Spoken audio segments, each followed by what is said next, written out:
Om Swastiastu. Perkenalkan, nama saya Kadek Fri Wasista, absen 26 dari kelas 11 IPA 3. Hari ini saya akan menjelaskan tentang apa yang saya pelajari dalam yoga asanas dalam agama Hindu. Jadi, yoga berasal dari kata yuj yang dalam bahasa Sanskerta yang artinya menghubungkan, menggabungkan atau menyatukan. Yang dihubungkan dari yoga asanas ini adalah spirit individu dan spirit universal. Spirit individu itu bisa disebut juga Atman, dan spirit universal bisa disebut juga para Atman.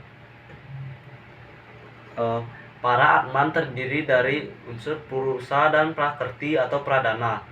Purusa bisa disebut juga asas rohani atau Purusa Tatwa, sedangkan Prakrti atau Pradana bisa disebut juga asas jasmani atau Maya Tatwa, yang kemudian para Atman akan dihubungkan dengan Atman. Selanjutnya, pengertian yoga. Yoga adalah sebuah upaya penyatuan antara spirit individu dan spirit universal melalui proses pengendalian gerak pikiran yang bertujuan untuk mengurangi ikatan keduniawian.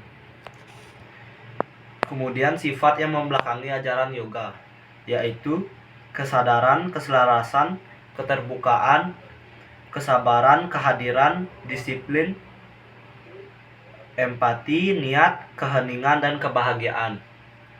Kemudian ada jenis-jenis yoga.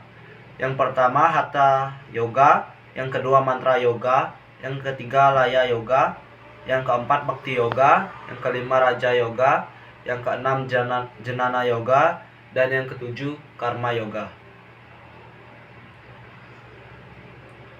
Hatha yoga. Hatha yoga itu menitik beratkan pada gerakan fisik atau asana, seperti menirukan gerakan alam yang bisa disebut juga hewan atau tumbuhan.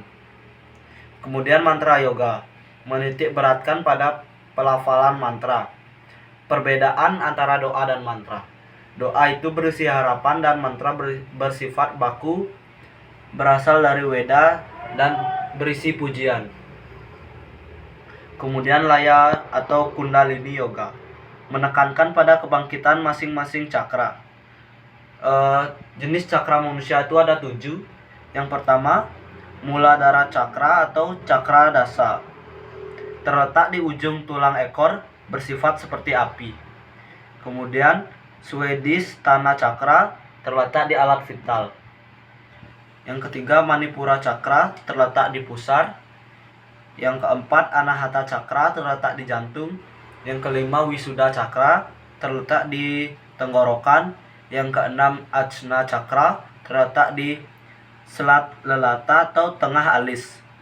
Yang ketujuh ada Sahasta cakra terletak di siwa dunta.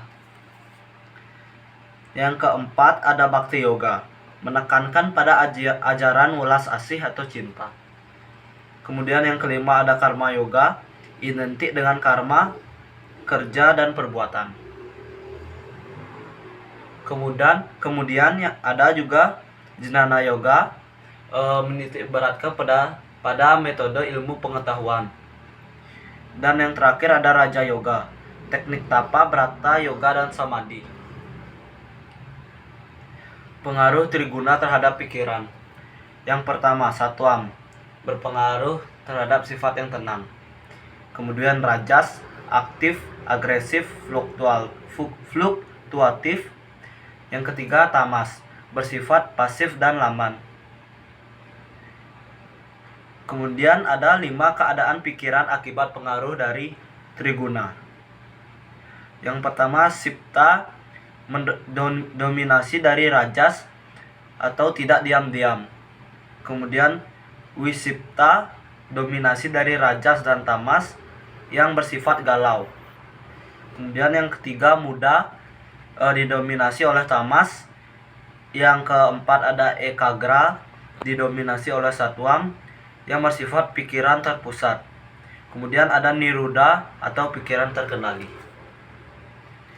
Kemudian ada 5 kualitas pikiran. Yang pertama, pramana, berpikir yang baik dan benar.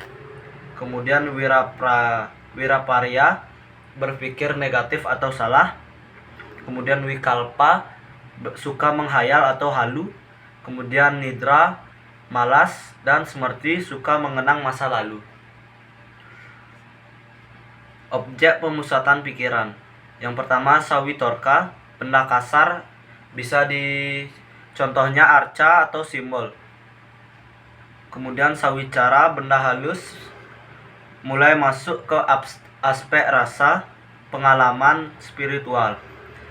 Kemudian ada sananda, benda halus, bisa disebut juga pengalaman spiritual. Yang keempat ada sasmita, bertemu dengan diri sendiri yang sebenarnya. Sekian yang dapat saya sampaikan. Mohon maaf apabila ada salah kata. Saya ucapkan terima kasih. Om Santi Santi Santi Om.